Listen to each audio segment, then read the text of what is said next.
Look at something in Baptist history, and last week we looked at Patrick, the man who was a missionary to Ireland, since it was near St. Patrick's Day.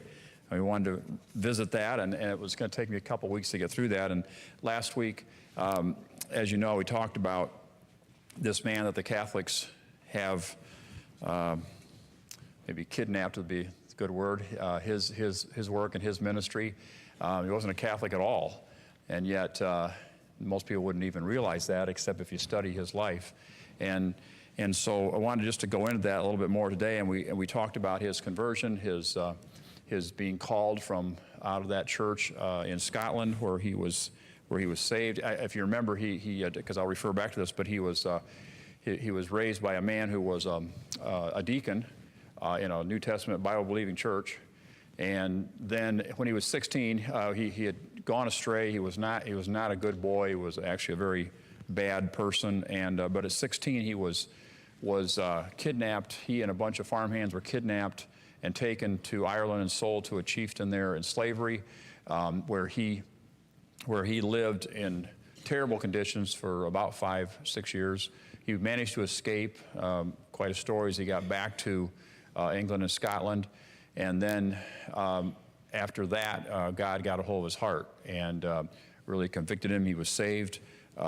Later, God used that time as a slave to call him back to those terrible people to win them to the Lord. And think about that, going back. Now this is about 400 A.D. So this is not modern times where we have certain safeties built in. There's a certain amount of civility in modern nations. Not at all. These were Druids, pagans, terrible people, and he had been in slavery. He knew what these people were, and God called him back to win those people to the Lord. And we talked about how as he got to Ireland, he literally took on the entire religious establishment, which was paganism. But and because of that, God blessed that. That Druid king was saved, and that opened the door in a great way to see thousands and thousands of people saved. That as he evangelized that entire island, and he would live for another 30-some years and baptize thousands. Went to the Lord and baptized thousands and thousands of converts over the time. But what's interesting is we talked about how the Roman Catholic Church has adopted him as a saint. Of course, we don't believe in the same doctrine as the Catholics concerning sainthood. But I want to read then a couple things from his writings and from historians, just to talk about the proof of his not only not being a Catholic, but the name Baptist was not used until probably 1600. But all the Baptistic beliefs that he had. In fact, author after author calls him a Baptist, and that historically is probably not correct because they wouldn't have used that term then, but it was a man that was a New Testament Christian, just like the Apostle Paul. But one church historian writes, if Patrick came to Ireland as a deputy from Rome, it might be naturally expected that the Irish church, in a certain sense, there would be a certain sense of dependence, which always would have been preserved towards the mother church in Rome. But we find, on the contrary, in the Irish churches, a spirit of church freedom similar to that in Britain at that time, which struggled against the yoke of Roman ordinances. There is no mention of Patrick by any Catholic writer, any pope, anybody, nothing, until about 175 years after he had died. So if he was coming from Rome, it's very interesting that they knew nothing about him. And we'll go on from that. But the insurmountable evidence of his position among Baptist belief come from his own writings. And he wrote several very important letters that still exist, letters to people that he had led to the Lord. He wrote, his own words, his confession, quote confession, or a letter to a man named Corotius.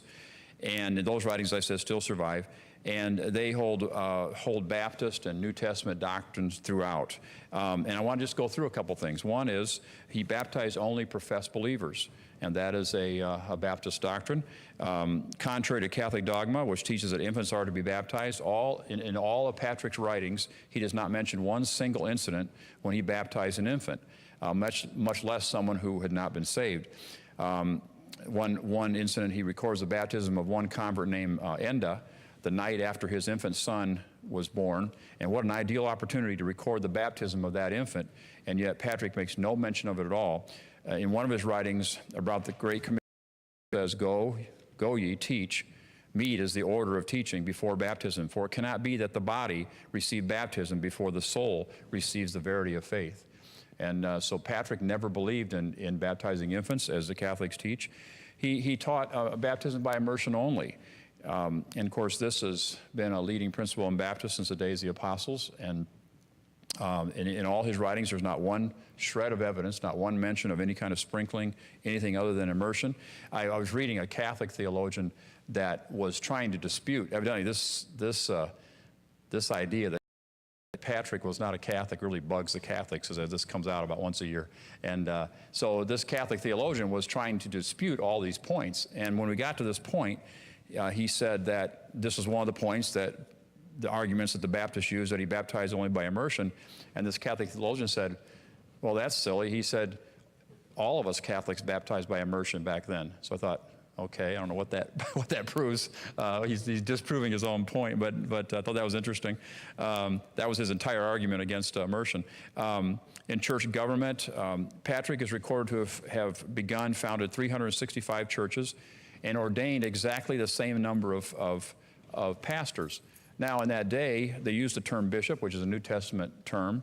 That term has also been hijacked by other denominations and is used now to say kind of a district head over numerous churches. That's what that term has come to represent. But the Bible term bishop represents pastor. And Patrick, that'd be a lot of district people but it's very interesting that he started 365 churches and ordained exactly 365 pastors. His churches, those churches that he started were independent from any creeds, councils, any popes. He never attended one council. He never recognized except the Lord Jesus Christ. There is not any evidence whatsoever that remotely suggests that this famed preacher acknowledged any man to be of superior authority or position than Jesus. He recognized no pope. He recognized no cardinal.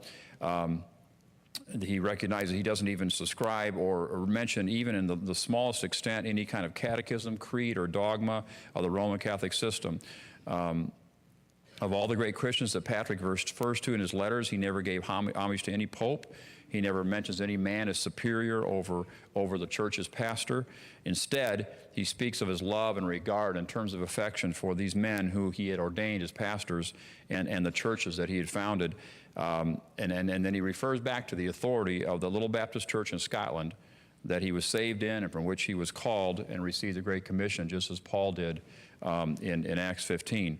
I could go on, and I won't take the time, but in all his doctrine, he speaks of his own conversion and how to be saved as the Bible teaches. He never alludes to any kind of Mary worship or idol worship. In fact, he taught Mary worship because it wasn't even thought of. It wasn't he doesn't refer to that, but he refers specifically to idol worship and how much he feels the Bible taught against idol worship.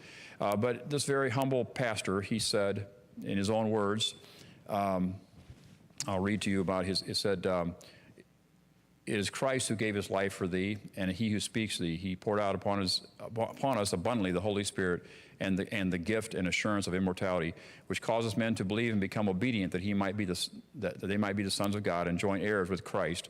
And in this one statement alone, Patrick really alludes to almost 6 major Baptist doctrines. He humbly wrote of his own conversion, I knew not the true God. The Lord opened the understanding of my unbelief. I was not worthy. The love of God and fear of him increased more and more. And by the help of God, it came to pass because of the work of his Spirit who worked in me. And so he talks of that. He did not ever refer to any other of the sacraments of Rome, having to do with all the things that Rome teaches. He referred to two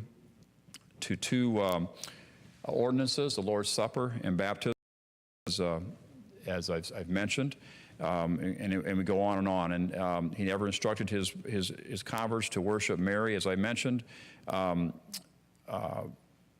and none of these critical Catholic doctrines are ever mentioned in his writing.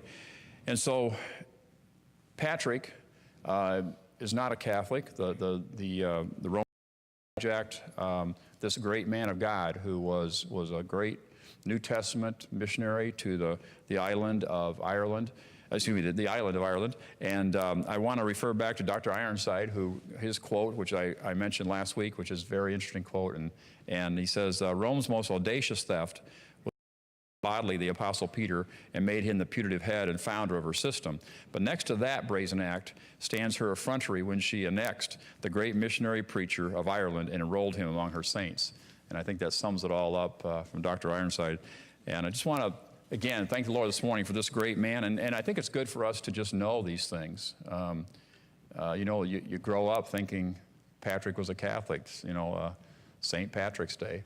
And the Catholics certainly have taken over that holiday. But actually, it's interesting. This man of God believed almost identically to how we believe. A great missionary. We might call him a Baptist missionary to the island of Ireland.